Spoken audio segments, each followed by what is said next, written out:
আমি বলবো যে শুধু এই বিউটি প্যাজেন্ট না, কোথাও তাদের আসলে আসা উচিত না। আমি ক্যারিয়ারের শুরু থেকে এই পর্যন্ত অলমোস্ট 14 বছরে এই এক্সপিরিয়েন্স আমার হয়নি, কিন্তু আমি এইটুকু বলতে পারি মিস অ্যান্ড মিসেস এলিগেন্স ওনারা যে প্ল্যাটফর্মটা তৈরি করছেন, ওনাদের সাথে থাকতে পেরে আমি খুবই কৃতজ্ঞ বোধ করছি এবং আমার মনে হচ্ছে যে এটা একটা খুব সুন্দর প্ল্যাটফর্ম তৈরি হতে যাচ্ছে for beautiful women out there, যারা আসলে নিজেকে প্রমাণ করতে চায়, আমাদের ইন্ডাস্ট্রিতে বিভিন্ন সেক্টরে তারা কাজ করতে চায় এবং একটা অপরচুনিটি তারা খুঁজছে, পাচ্ছে না। তো এটা খুব সুন্দর একটা প্ল্যাটফর্ম হতে পারে তাদের জন্য। এখানে কোনো বাধা নিষেধ আমরা দেখতে পাচ্ছি না। যারা আয়োজক আছেন তারা তেমন কোনো ক্রাইটেরিয়া এখানে রাখেননি,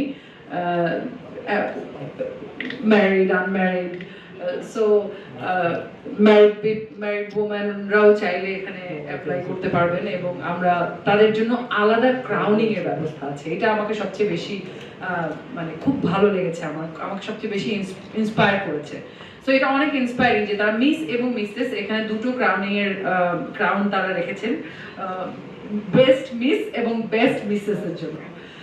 এটা আপনাদের এই আয়োজনকে আমি খুবই সাধুবাদ জানাচ্ছি এবং আমার মনে হয় আপনাদের এই অনুষ্ঠান মানে হাজার হাজার মহিলা, সুন্দর যারা নারী আছে, যারা নিজেকে রিপ্রেজেন্ট করতে চান, তাদের জন্য অনেক অনেক অনেক ইন্সপায়ারিং হবে।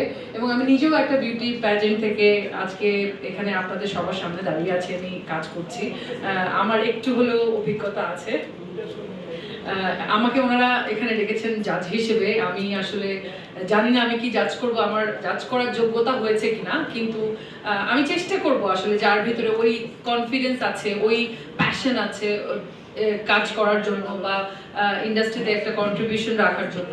অফকোর্স আমরা তাদেরকে খুঁজছি, আমরা চাচ্ছি যে তারা আসুক এই প্ল্যাটফর্মে এবং এসে আমরা তাদের ইন্টেলিজেন্স এক্সপেরিয়েন্স করতে চাই এবং আমরা আমাদের যতটুকু আছে এক্সপেরিয়েন্স ততটুকু ভাগাভাগি করতে চাই। এটাকে প্রতিযোগিতা, কম্পিটিশন না বলে আমি জিনিসটাকে এভাবে বলতে চাচ্ছি আর কি। আমি বলবো যারা শুধুমাত্র শখের বসে একটা বিউটি প্যাজেন্টে আসতে চাই এবং ক্রাউন হোল্ড করতে চাই, তারপরে আসলে আমার শখ পূরণ হয়ে গেছে, তারপরে আর কিছু করতে চাই না, বাসায় বসে থাকবো, এমন যদি কারোর ইচ্ছা থাকে তাহলে প্লিজ আমি বলবো যে শুধু এই বিউটি প্যাজেন্ট না, কোথাও তাদের আসলে আসা উচিত না। যারা আসলেই নিজের নামটাকে আসলে মানে সবার মধ্যে ছড়িয়ে দিতে চায়, নিজের ট্যালেন্টের সাথে সবাইকে পরিচয় করিয়ে দিতে চায়, যারা আসলে কাজ করতে চায় ডেডিকেটেডলি এই ইন্ডাস্ট্রিতে কিছু কন্ট্রিবিউট করতে চায়, যাদের সেই প্যাশন আছে, যেই ডেডিকেশন আছে, তারাই আসুন।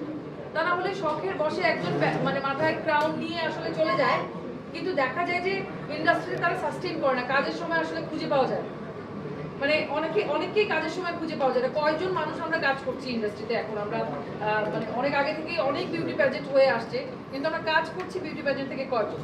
যাদের আসলে কাজটার প্রতি ভালোবাসা আছে, প্যাশন আছে, শ্রদ্ধা আছে, তারাই আমরা কাজ